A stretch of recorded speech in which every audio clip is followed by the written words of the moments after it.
লাখ লৰা ছোৱালীক চাকৰি দিম সবে ভাবিছিলে যে 1 লাখ দিব পাৰিব নেকি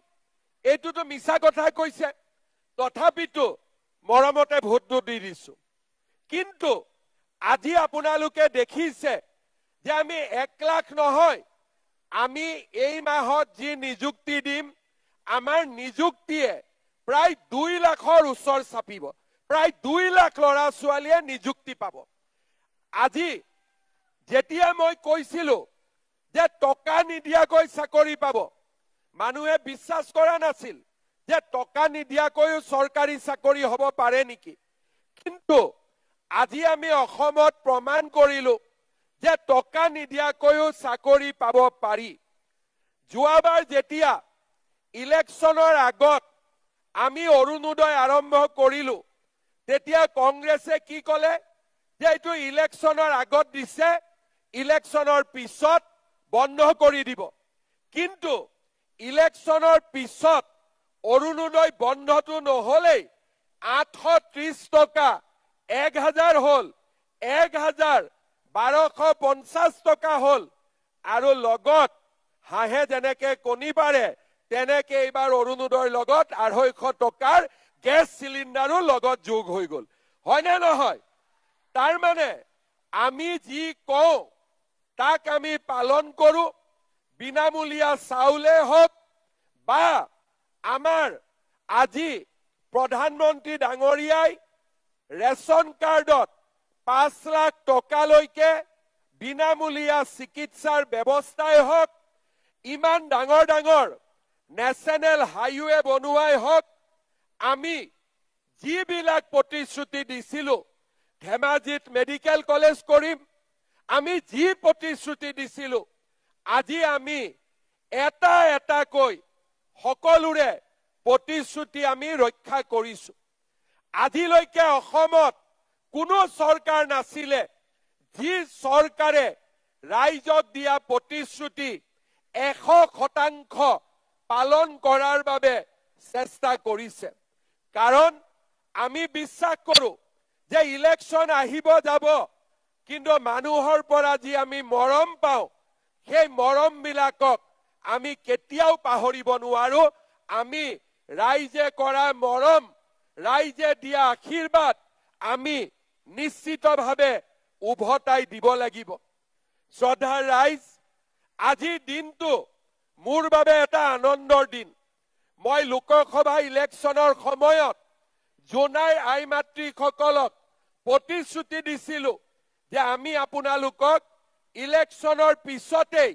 10,000 টকাটো দিয়াৰ ব্যৱস্থা কৰিম আজি আপোনালোক ইয়াত উপস্থিত আছে 11টাৰ মিটিং 9টা বজাতে আপোনালোক ইয়াত আহিছে তাৰ মানে আপোনালোকে জানে যে আজি মামা আহিব আমাক টকাটো দিবই এইটোকে কয় বিশ্বাস আৰু এই বিশ্বাস আমি সদায় ৰাখিবৰ বাবে চেষ্টা কৰো মই আজি এই কথাখিনি আপোনালোকক এই কাৰণে কৈছো যে আমাৰ অসমত স্বাধীনতাৰ পিছত মানুহে কংগ্ৰেছৰ চৰকাৰ দেখিছিলে ইলেকশ্যনৰ সময়ত যি কক কোনো দুখীয়া মানুহে চৰকাৰী আঁচনি পোৱা নাছিলে ইলেকশ্যন আহিলে লুঙি ধুতি খুটা কম্বল বাস আৰু সেই খুটা কম্বলো মানুহে নাপাইছিলে সেই খুটা কম্বল লবৰ কাৰণেও বাৰে বাৰে মিটিঙত আহিব লাগে 100 গৰাকীয়ে পায় 200 গৰাকীয়ে খালি মুখে উভতি যায় এইটো আছিলে কংগ্ৰেছৰ দিন কিন্তু আজি ইয়াত যিমান আহিছে কোনেও খালি মুখে উভতি যাব নালাগে সকলোৱে 10,000 টকা লৈহে উভতি যাব এইটোৱে হৈছে কংগ্ৰেছ আৰু বিজেপি যোৱা কেইদিনমান আগতে আমি 30 লাখ মহিলাক অৰুণোদয় দিলো ক'ত ঘৰত বহি আছে বুথৰ মিটিঙত আহিছে বেংকত গৈ টকা সোমাইছে কোনো কষ্ট পাবলগীয়া হোৱা নাই শ্ৰদ্ধাৰ আই মাতৃসকল আজি মই সকলোৱে আমি আপোনালোকক আৰু এটা কথা ক'ব খোজো আজি যে আমি 10,000 টকা আপোনালোকক দিম সেইটো শেষ নহয় আমাৰ উদ্দেশ্য 10,000 টকা দিয়া নহয় আমাৰ উদ্দেশ্য জোনাই সমষ্টিৰ আই মাতৃসকলক লাখপতি বাইদেউ বনোৱা আমাৰ সংকল্প আৰু আমাৰ প্ৰতিশ্ৰুতি আমি লাখপতি বাইদেউ কেনেকে হ'ব পাৰো আজি আপোনালোকে দেখিছে যে লাখপতি বাইদেউ হোৱাটো বহুত ডাঙৰ কথা নহয় আমি যদি ইচ্ছা কৰো আমি লাখপতি বাইদেউ হ'ব পাৰো আজি যদি আপোনালোকে খবৰ কৰে আমাৰ জোনাই গাঁৱৰ লুহিজান মাছগাঁৱৰ আজি মন্দিৰা দেৱী দেউৰী বাইদেউ তেখেত লাখপতি বাইদেউলৈ পৰিণত হৈছে কেনেকে পৰিণত হৈছে যে আজি বাইদেৱে জৈৱিক ষ্ট্ৰবেৰী আৰু ভোট জলকীয়াৰ খেতি কৰি নিজে লাখপতি বাইদেউলৈ ৰূপান্তৰ হৈছে আজি আমাৰ 3 নম্বৰ সিমেন্ট চাপৰি জোনবিৰি আত্মসহায়ক গোটৰ দৰে বহুতে মাত্ৰ সপ্তাহত 10 টকাকৈ জমা কৰি আজি গ্ৰুপটো নিজৰ ভৰিৰ ওপৰত থিয় কৰিছে আমাৰ অসমত 4 লাখ আত্মসহায়ক গোট আছে